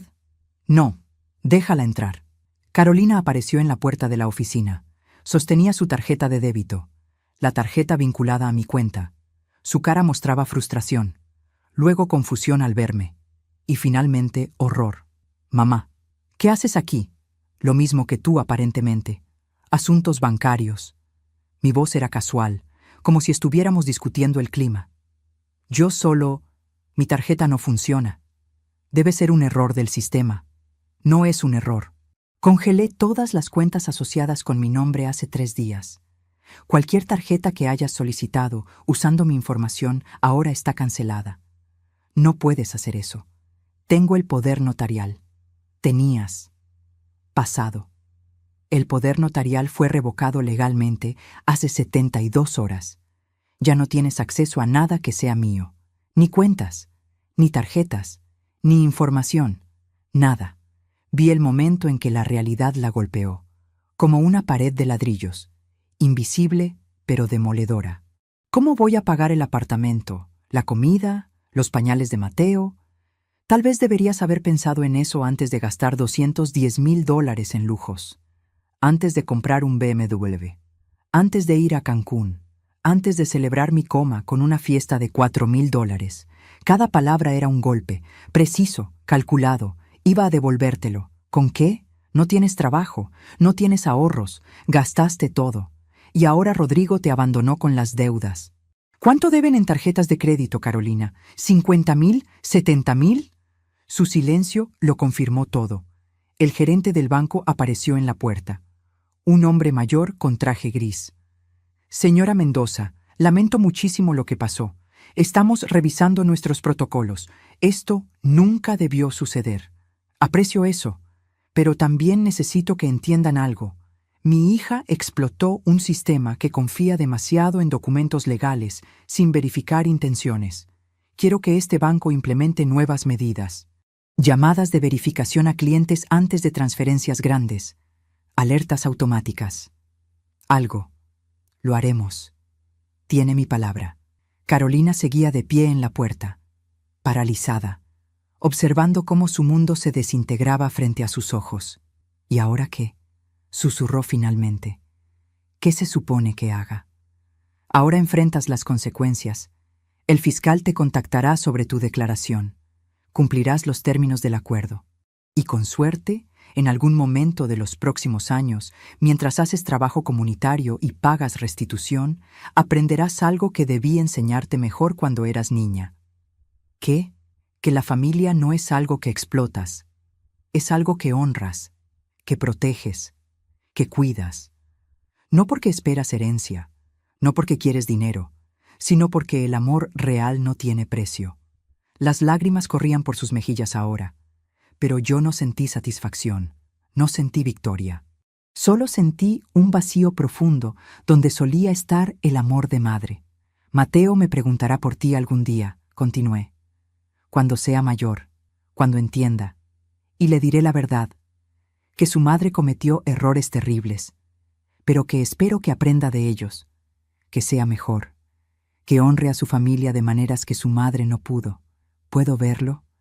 Antes de que todo comience, solo una vez, miré a Elena. Ella asintió levemente.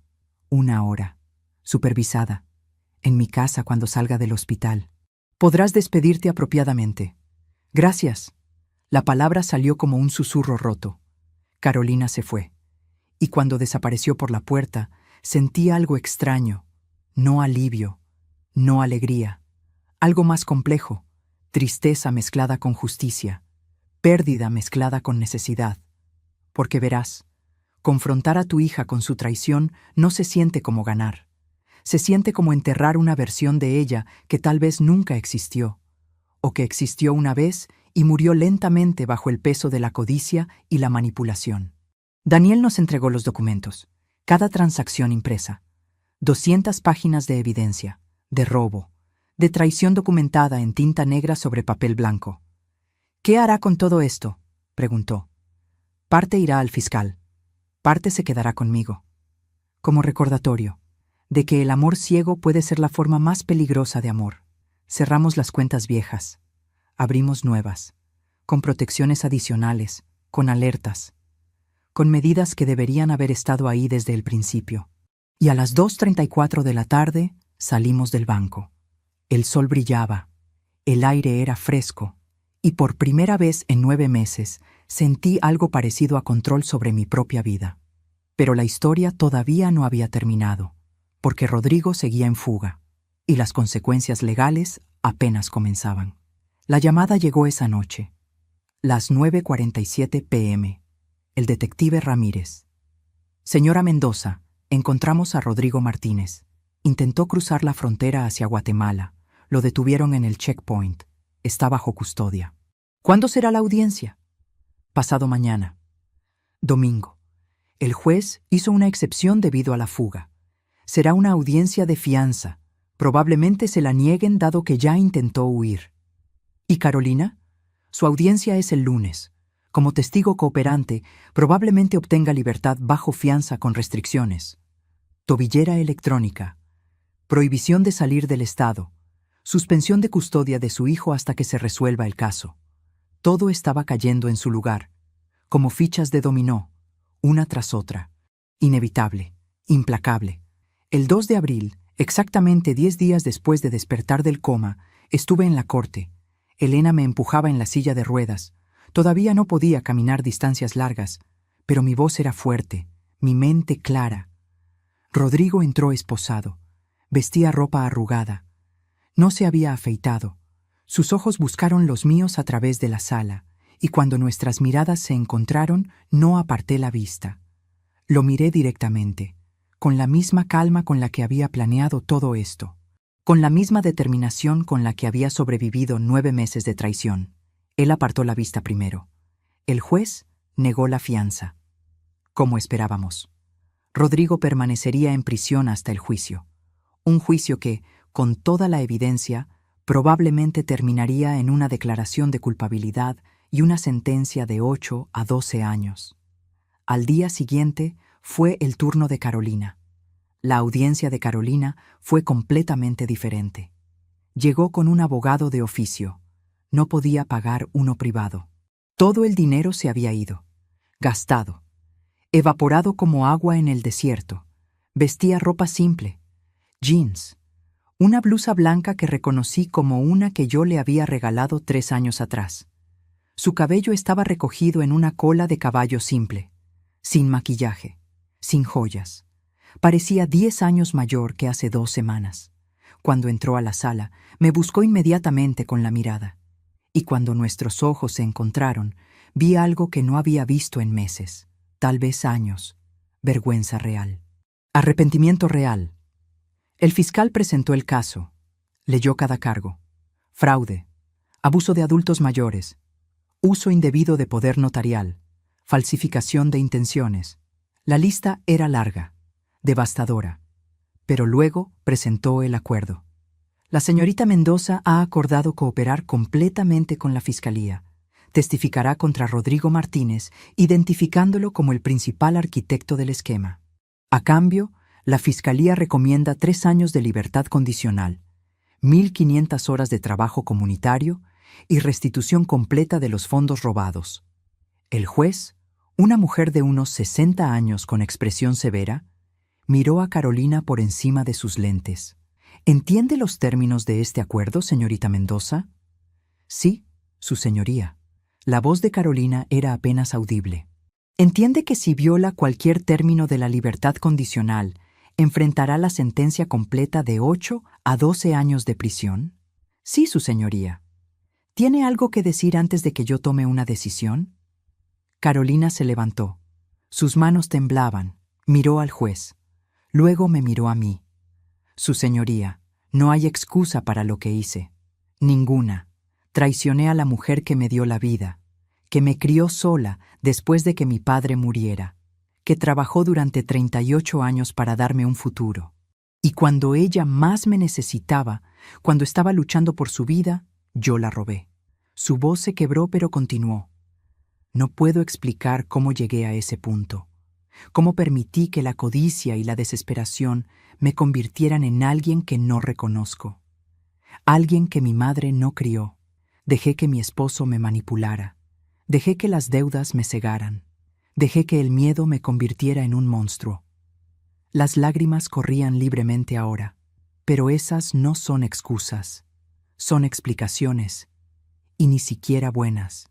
La verdad es que tomé decisiones, malas decisiones, decisiones crueles, y ahora tengo que vivir con ellas el resto de mi vida. Se volvió hacia mí completamente. Mamá, sé que nunca podrás perdonarme, lo sé, y no te estoy pidiendo que lo hagas, solo te pido que sepas esto. Cada día por el resto de mi vida voy a despertar recordando lo que hice, y cada día voy a intentar ser mejor. No por ti, porque ya perdí ese derecho, sino por Mateo, para que cuando crezca y entienda lo que pasó, pueda ver que su madre, aunque cometió errores terribles, pasó el resto de su vida intentando repararlos. Se sentó, sollozando, y la sala quedó en silencio. El juez me miró. Señora Mendoza, ¿tiene algo que agregar? Elena me ayudó a levantarme. Mis piernas todavía estaban débiles, pero me sostuvieron. Necesitaba estar de pie para esto. Su señoría, durante 9 meses estuve en coma. Pero durante esos casi 10 meses, mi mente escuchaba. Escuchaba conversaciones, planes, traiciones. Escuché a mi hija discutir cuánto dinero tenía yo. Escuché a su esposo preguntarle cuánto tiempo creía que yo duraría. Escuché cuando firmó la orden de limitar intervenciones. Y escuché cuando negó los antibióticos que habrían salvado mi vida. Mi voz era firme, sin lágrimas, sin emociones excesivas, solo hechos. Esos 9 meses me enseñaron algo que ninguna madre quiere aprender, que a veces el amor que das no garantiza el amor que recibes, que criar a un hijo con todo tu corazón no significa que ese hijo honrará ese sacrificio. Pausé. Miré a Carolina directamente. Pero también me enseñó algo más, que la justicia no es venganza, que las consecuencias no son castigo, son oportunidades, oportunidades de aprender, de cambiar, de convertirse en alguien mejor. Carolina levantó la cabeza, esperanza tímida en sus ojos. No puedo perdonar lo que hizo. Tal vez nunca pueda. Pero puedo aceptar que la persona que cometió esos crímenes estaba rota, perdida, manipulada, y que tal vez, con el tiempo y las consecuencias apropiadas, pueda reconstruirse. Todavía me pregunto si hice lo correcto. ¿Y tú? ¿Qué habrías hecho en mi lugar?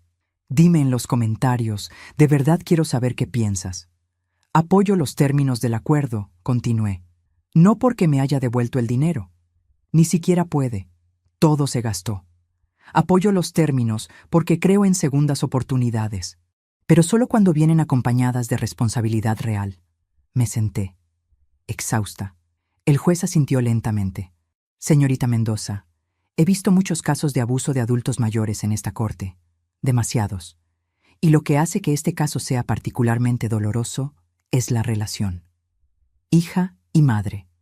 Un vínculo que debería ser sagrado. Su voz era dura pero no cruel. Sin embargo, también veo algo que no veo a menudo. Arrepentimiento genuino. No solo miedo a las consecuencias, sino comprensión real del daño causado. Y veo una víctima que, a pesar del dolor inimaginable, todavía tiene suficiente humanidad para ofrecer una oportunidad de redención. Golpeó el mazo. Acepto los términos del acuerdo. 3 años de libertad condicional. 1.500 horas de trabajo comunitario en centros de cuidado de ancianos, donde aprenderá de primera mano el valor de respetar y proteger a nuestros mayores. Y restitución completa. Pagadera a $100 mensuales durante el resto de su vida si es necesario. Más términos. Tobillera electrónica durante el primer año. Terapia obligatoria. Prohibición de contacto conmigo excepto en circunstancias supervisadas. Y sobre la custodia de su hijo, el juez continuó. Esa decisión será tomada por el Tribunal de Familia. Pero le advierto, señorita Mendoza, que su capacidad de recuperar la custodia dependerá completamente de demostrar que puede ser una madre responsable. Y eso tomará tiempo. Mucho tiempo. Carolina asintió, aceptando cada palabra como la sentencia que era. La audiencia terminó a las 11:47 de la mañana. Cuando salíamos de la sala, Carolina me alcanzó en el pasillo. Elena se tensó, pero le hice una señal de que estaba bien. Gracias, mamá, por darme una oportunidad que no merezco.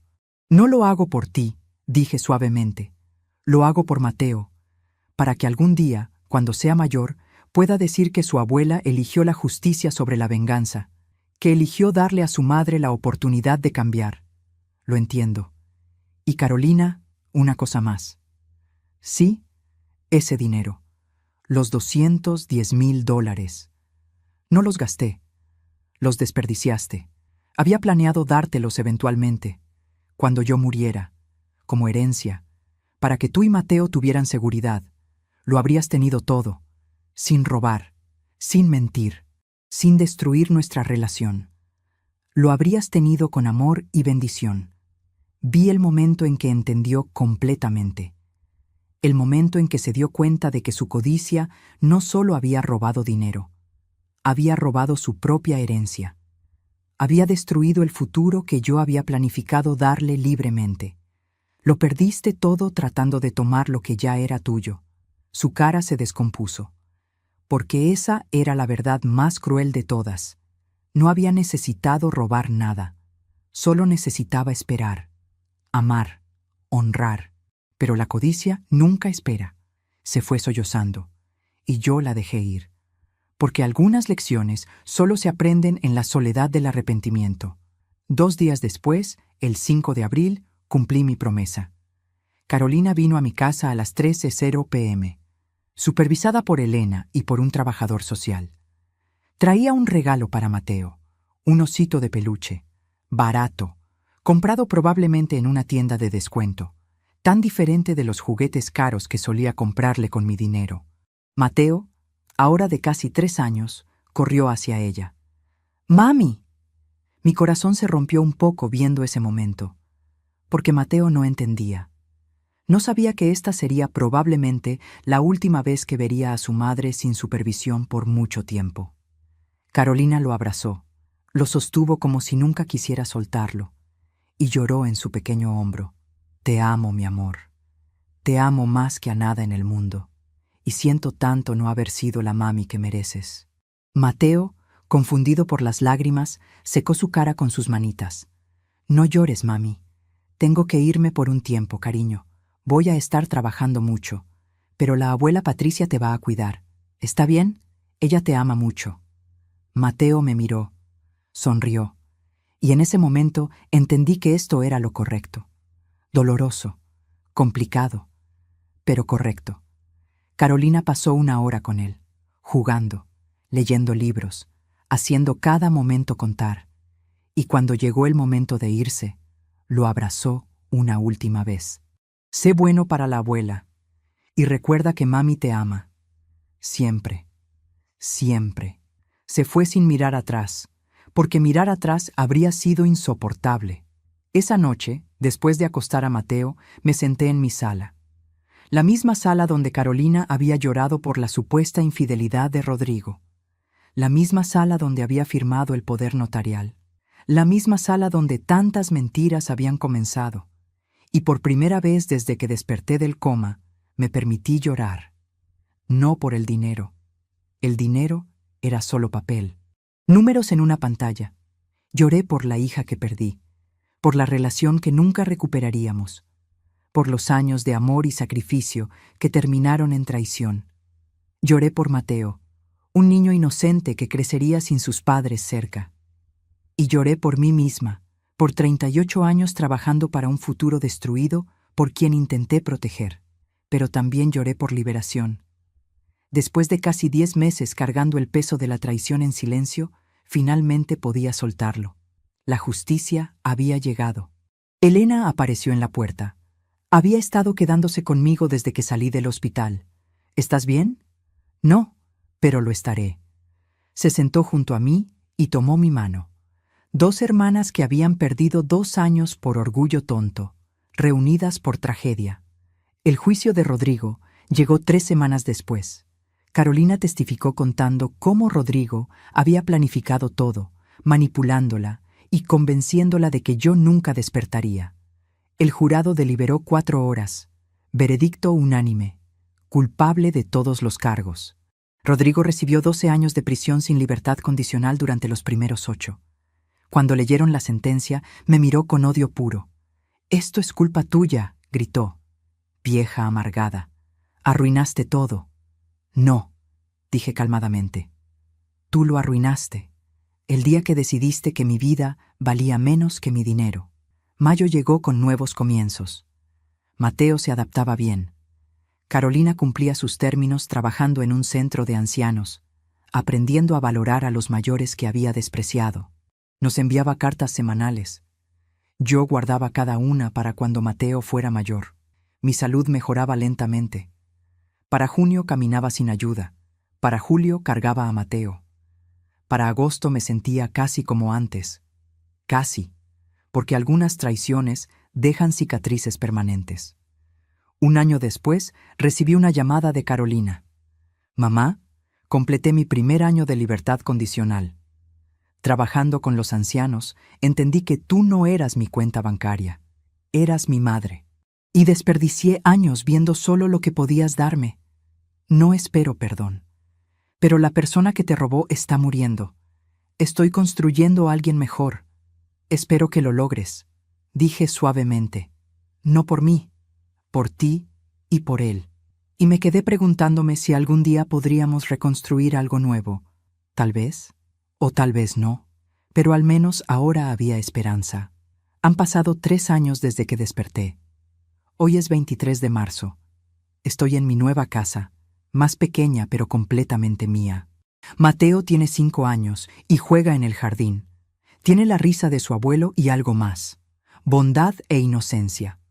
Carolina cumplió 2 años de libertad condicional hace 3 meses. Nos vemos mensualmente. Visitas incómodas, pero son algo.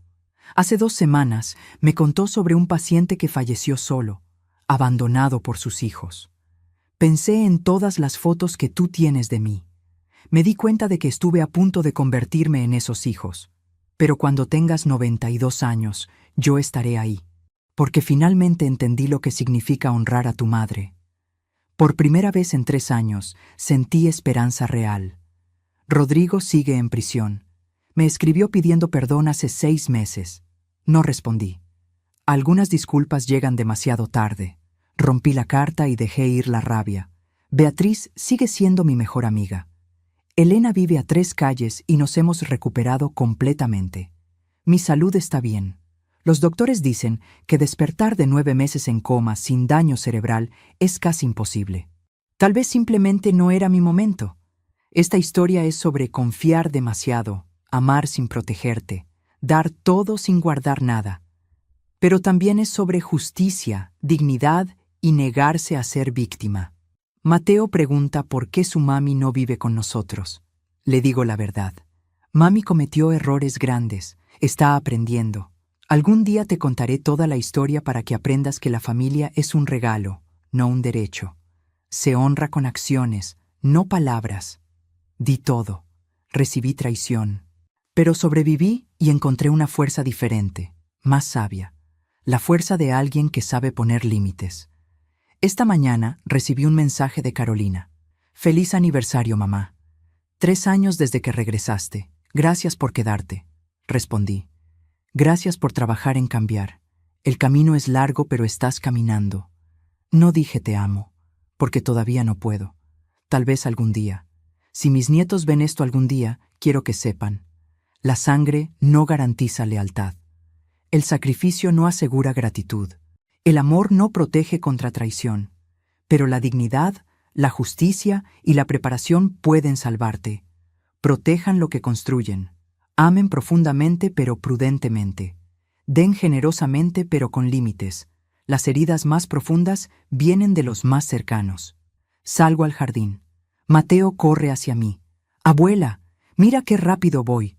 Lo abrazo. Este niño inocente merece mejor y tendrá mejor. Pienso en aquella mañana hace 3 años cuando escuché. Transferimos el dinero. Pensé que ibas a morir, pero no morí.